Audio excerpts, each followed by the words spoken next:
The UK is in a depressing state of decline, and realistically, you are not going to do anything about it. And that is why it's so important that you do something about yourself and your immediate life instead. In this video, I'm going to talk about this argument that often comes up that you shouldn't just leave Britain, you should stay and fix it, and why this is a bit of a mid-wit, knee-jerk argument, why I understand where it comes from, but ultimately it's a waste of time, and why you, as an ambitious young man, should leave the country instead. So when people make this argument, I don't think they often realise the complexities of the British political, financial and judicial system, and just how powerless we actually are as citizens. So we live in a first world democracy, right? And we are fortunate to have that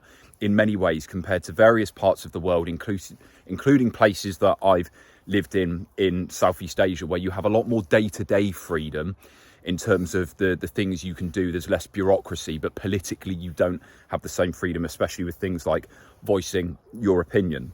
We are at least able to do that in the UK, although it is under threat, particularly under the previous government we had.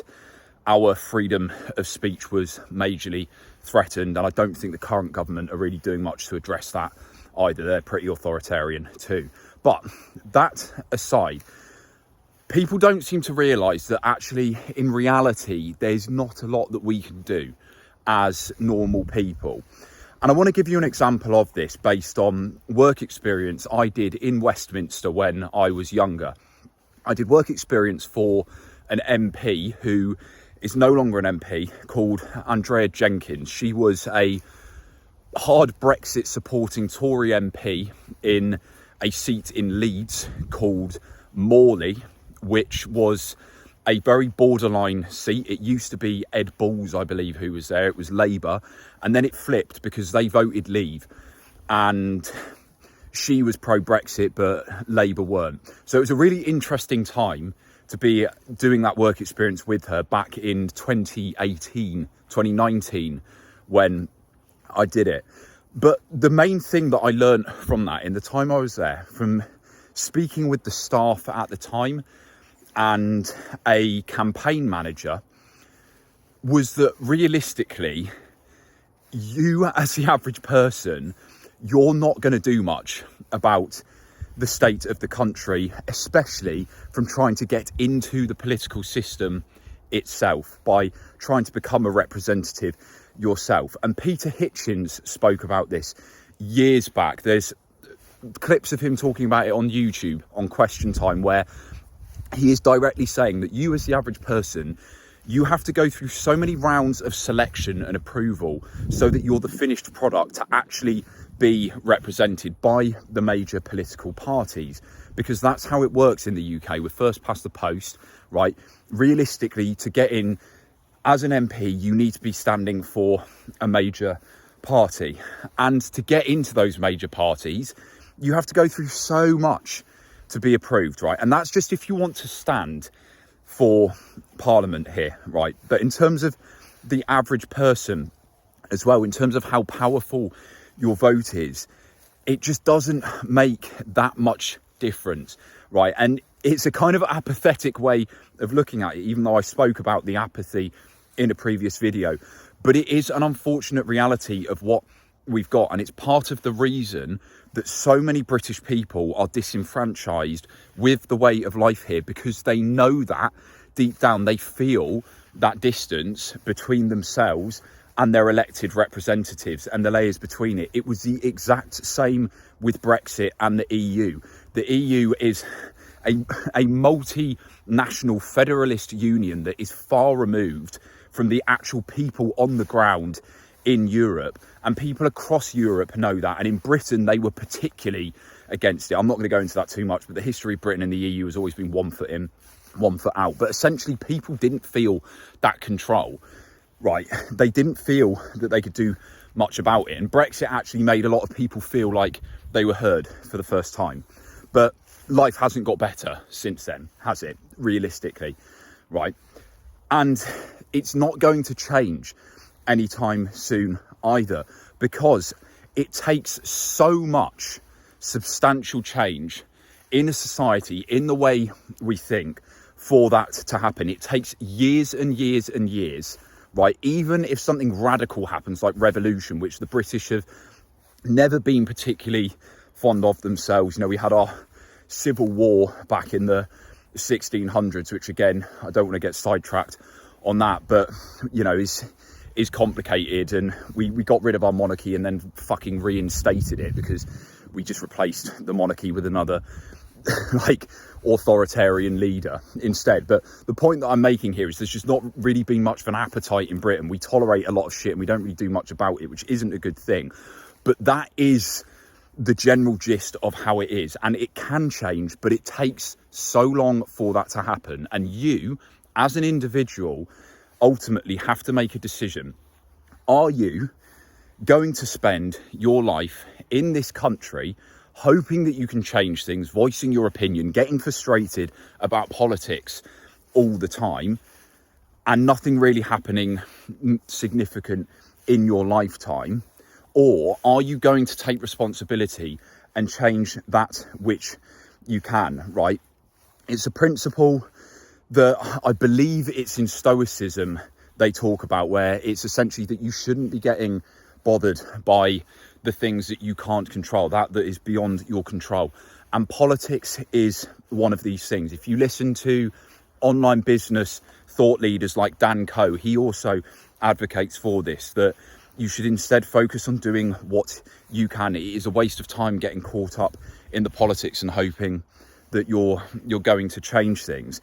And I think for a lot of intelligent people, they really struggle with this concept because they think that it means they're being ignorant, and they'll immediately say in response to this, well, if people don't engage, that is when disastrous things happen. You know, when there's too much disenfranchisement and people don't vote, that's when the radical parties get elected. And there is truth to that, but the thing is, you can still pay moderate attention to what is going on in the world, right? Realistically, in the modern day, with the digitalization, wherever you are, like, you're gonna be engaged some way or another with what's going on. When I'm living in Southeast Asia, I still know what's going on in Britain to a degree, because my family will speak to me about it, or my mates will speak to me about it. And when there is serious problems coming up, especially democratic problems like that, that is when you can get involved and do things and exercise the limited power that you do have, at least at the ballot box. But the key point that I'm trying to make here is that for many people, what they will do is just end up living in this state of persistent unhappiness and anger and frustration, trying to fight a system that is so beyond our control. And another example of this, again with the UK, is the financial system, right? The financial system in London and the system of the British overseas territories is so fucking complicated. I do not think the average person can grasp that, right? When they say things like when people make this midwit claim, don't leave, just stay and fix it. Like, please go and look at videos talking about the city of London and how deeply complicated the laws and the systems are, and how they're deliberately designed to be that way, right? So that small elites of people can keep hold of their power and their money, right? You, as the average person in your lifetime, you're not going to change that, right? But what you can change, if you're unhappy about your financial situation, especially if you're a young guy, is you can learn how to make more money yourself, because we do have the plus that we are a primarily free market in this country. And now the libertarians will come in, go, oh no, we're not, we're socialist, social democracy. And then you have the Marxists on the other side saying that we're basically like America, or we're probably fascist as well, and you know, we're going to turn into Singapore, blah blah blah. Again, right, distractions, right? We are ultimately still a fairly free market. There are better places that you can set up businesses, like Cyprus is one of the better places if you're European. Now there's obviously the UAE and many places around the world. But if you are starting from the ground in Britain, right, you do have the freedom and the ability to start a business here and start making more money, rather than being reliant on the income that you get paid by an employer, and that is something that you have within your control. It's not the same for everyone. There isn't equal opportunity. There is not a level playing field. I recognise that. But for the average capable young man in this country, the key audience that I speak to, right, you have access to the internet now. You can learn a digital skill online without having to pay much at all. If you really wanted to, and you're just willing to put the time into it, you could learn a skill entirely for free off YouTube videos. You could start going out, getting clients and generating money, get yourself into a comfortable level of income when you can then move to a country with a cheaper cost of living. And there you have taken back control of your life and done something meaningful, right? And that doesn't mean that you have to remove yourself and pretend that there are no problems with what's going on in the UK and you just let it decline. It's about understanding whether you want to be noble and informed, but miserable and spending this life broke and unhappy around people all the time. Because bearing in mind, the majority of people aren't going to do this. They will just stay put where they are, complaining about it and not doing anything about it. They'll ride it out. The UK is going to decline. It will eventually pick up again at some point in history. Most likely countries go through these cycles of growth and decline, right? But many people, they're not going to do anything about it. And if you are the kind of person who really is sick to death of your life here and you want to do something about it, I'm just going to put it straight to you. Take personal fucking responsibility to do something about it. This is exactly what I had to learn myself, because as somebody who grew up in this environment where I was constantly surrounded by people talking about the problems with the UK and its political decline, these people who have an external locus of control where they see everything as being a product of society, not individual responsibility, whereas in reality it's actually a combination of both. It's not just a case that it's society that makes everyone unhappy and makes you poor. It's not just a case that like you have full ownership yourself, right? Not like this American capitalist overly individualistic way of looking at it. It is a combination of the two of them. But one reality is, right, is that you do have a degree of control in this country over what you can do as a person.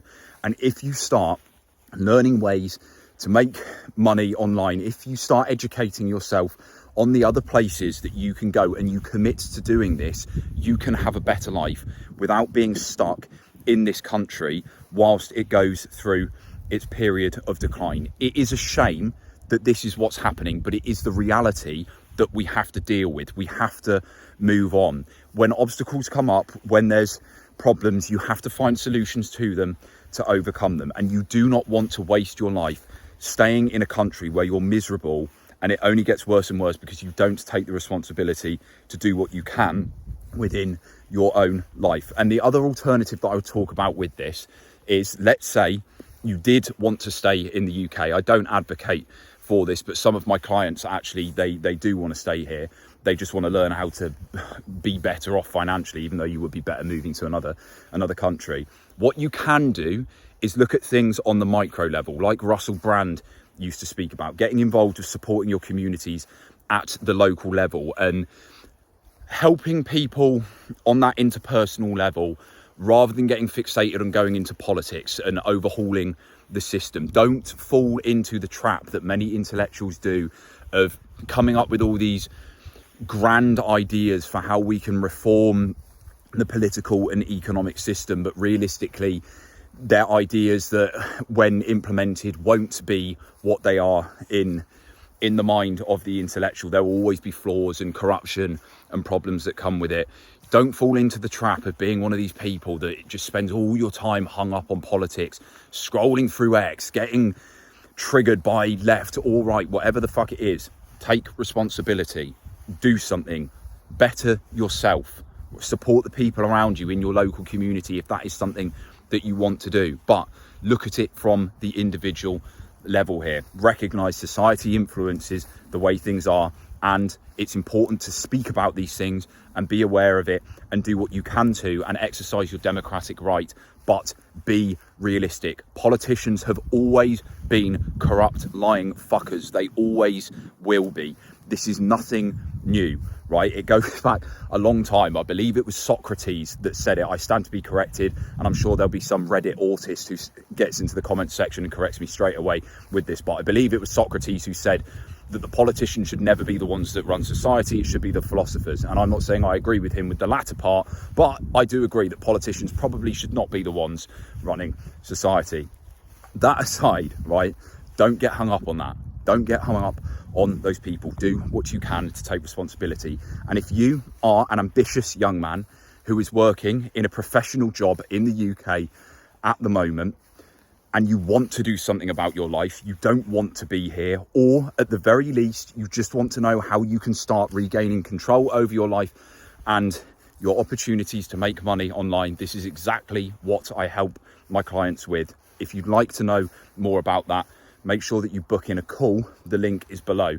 And if you found this video insightful, make sure that you subscribe. I am going to give you a heads up though. The majority of my content is focused on personal development. I voice my opinion sometimes to talk about these things, but I'm not turning this page into Peter Zion BTEC Young British edition. I'll see you in the next video.